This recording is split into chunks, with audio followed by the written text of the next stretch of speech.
On today's show, the Washington Wizards did anything that they possibly could do to try to lose this game, and the Sacramento Kings refused to win it.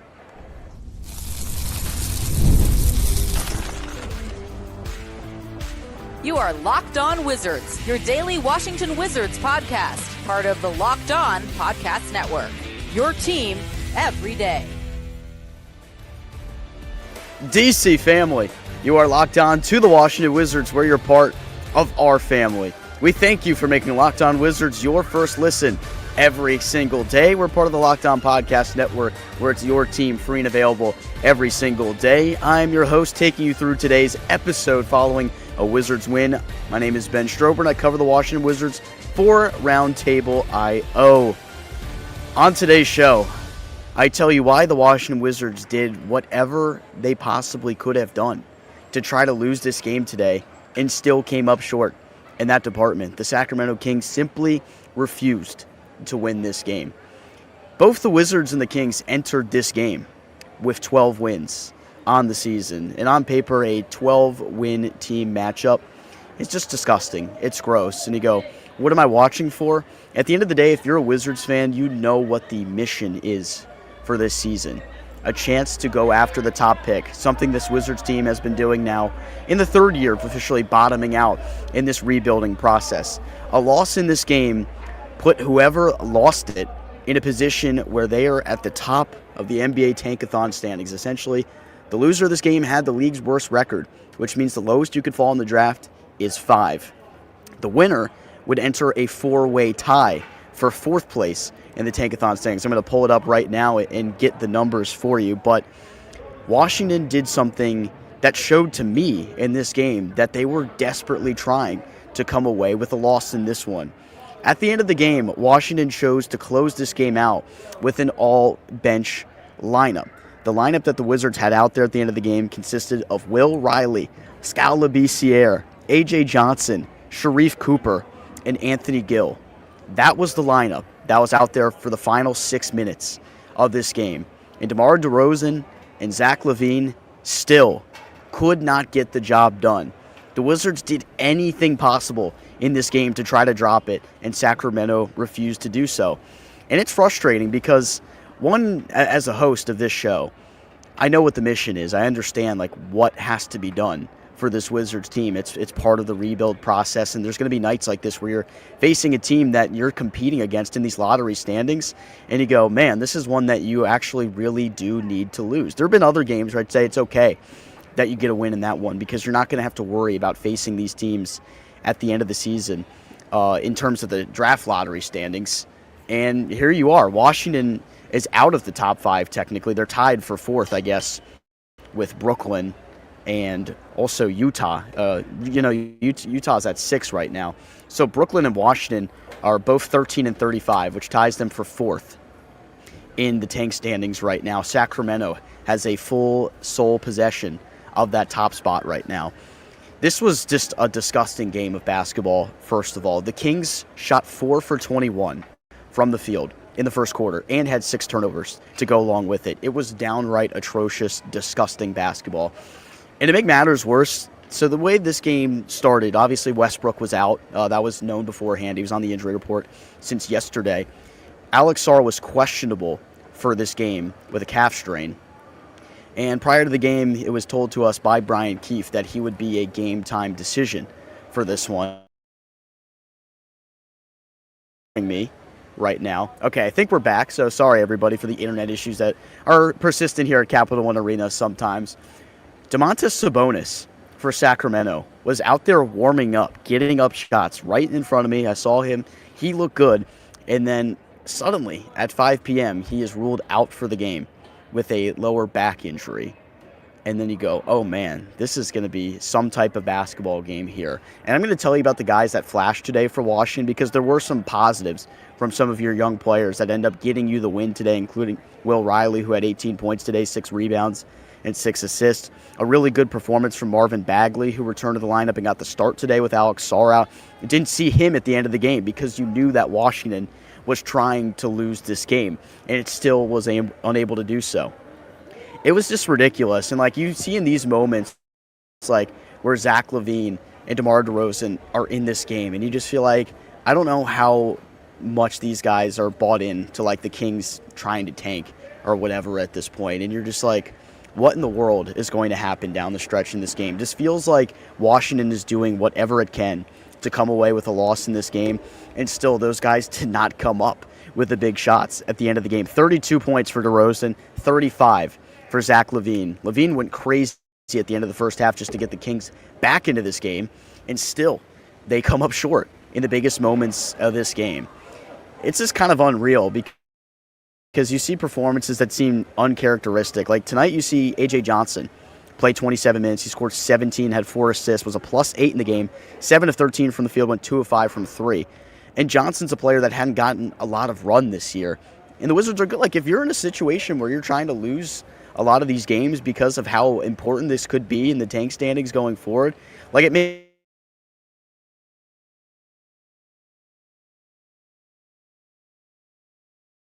final 6 minutes of the game in Sacramento to win this game. It was honestly astonishing, and I'm like, wow. I don't know if this is going to come back to haunt Washington.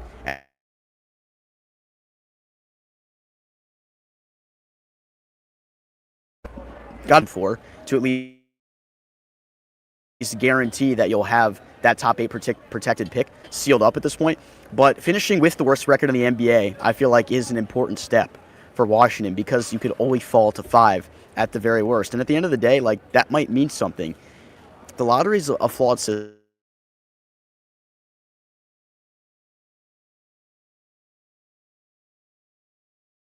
Teams to land that. Apologize everyone for the internet issues. I'm cutting in and out. I do apologize for you right here. But at the end of the day, like when you have that as the case, you have to worry about dropping, because you have nearly a coin flip odd of flipping to the worst possible pick that you can. That happened last year to Washington when they yourself a little more wiggle room if you finish with the league's worst record. And that makes things that much easier for Washington in the process, because ideally, I really think you need to be in the top 3 in this upcoming draft. If you finish 4 or 5 and you expect, because this is a super deep class, then fine. You roll with the punches, but Darren Peterson, man, that's the clear number 1 pick right now. That's who everybody should be honed in on as the number 1 pick. That's who I want right now, and it's a sweepstakes at this point. And tonight is a night where you don't get any closer to that because of the result that you had tonight. It's just win number 13. You already lost a couple weeks ago. That was a good tank loss on the road. This is like a bad tank win. And Washington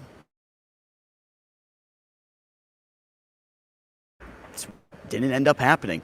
When we come back, I give you a little bit more on what happened tonight, and I give your chance to react live here on the Locked On Wizards postgame show with Let It All Out. The season's heating up, and DoorDash has a way to keep fans in their bag the whole way through. Watching the highlights, the tunnel fits, or just your favorite players, DoorDash makes the entire season more fun, because every player has their bag, and with DoorDash, fans have one too. DoorDash keeps your snack stocked, your gear fresh, and your watch party vibes absolutely on point. There are nights when your team stresses you out. Tonight was one of those nights. Let DoorDash become your post-game therapy. Sometimes you need dessert now. Those late-night interviews hit and suddenly you need chips at midnight. DoorDash is built exactly for that. If the group chat says pull up, DoorDash makes sure you're prepared with snacks and even a phone charger for the friend who's always at 2%. From tip-off to overtime, stay in your bag and order on DoorDash. Get snacks, drinks, gear, and whatever gets you through the entire season delivered right to your door. DoorDash, in your bag all season long. New year, new systems, and this is the time when a lot of us has to look at the messier parts of how we run our businesses and think there has to be a better way. And there is. Streamlining your communications is one of the quickest upgrades that you can make, and that's why today's episode is brought to you by Quo, spelled Q-U-O, the smarter way to run your business communications. Because when your team is reachable, organized, and communicating in one place, you're not just working cleaner and creating more opportunities to connect with customers. I love how your team can call from one shared business number, and you can text on there, nothing gets missed. Everyone sees the full conversation thread, which makes replies faster and more personal. It works right from your phone or computer, and you can even keep your existing number. And Quo's smart AI tools automatically log calls, summarize conversations, and highlights the next step, so details never slip through the cracks. It's no surprise that Quo is the #1 business-rated phone system on G2, trusted by more than 90,000 businesses, from solo operators to growing teams. Make this year where no opportunity and no customer slips away. Try Quo for free, plus get 20% off your first 6 months when you go to quo.com/LockedOnNBA. That's QUO.com/LockedOnNBA. Quo, no missed calls, no missed customers. Boy, oh boy, 116 to 112. The Wizards have won 3 of their last 4 after a 9. Tonight is a step back because Sacramento simply refused to win this game. And it does pain me. It really does, because I hate having to root for the team to lose these type of games. But at the end of the day, this did feel like an important night for this team to drop this one. And as I've said multiple times, I'm not worried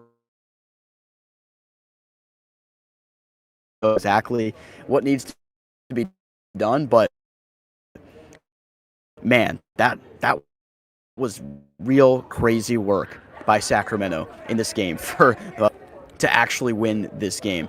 I want the young guys to get these experience late in the game and win some of these games, but I mean, realistically, outside of Will Riley, who in that lineup at the end of the game do you see as someone that's actually going to stick around here for when this team is trying to be in its competitive window? This isn't Bub Carrington and Trey Johnson and Alex Sarr and Keyshawn George closing out a game for you to get the win.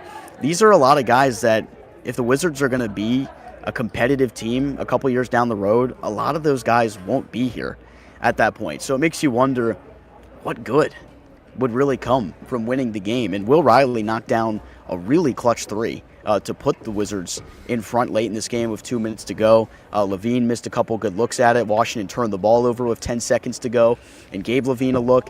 And ultimately, the Kings came up short in this game. And it's just a state of affairs. You look at where the Wizards are right now, and you see that they're in the super tank mode, and the Sacramento Kings are in an awful spot right now as an organization too. And it just makes for a downright disgusting basketball game. Everybody's playing for their livelihood.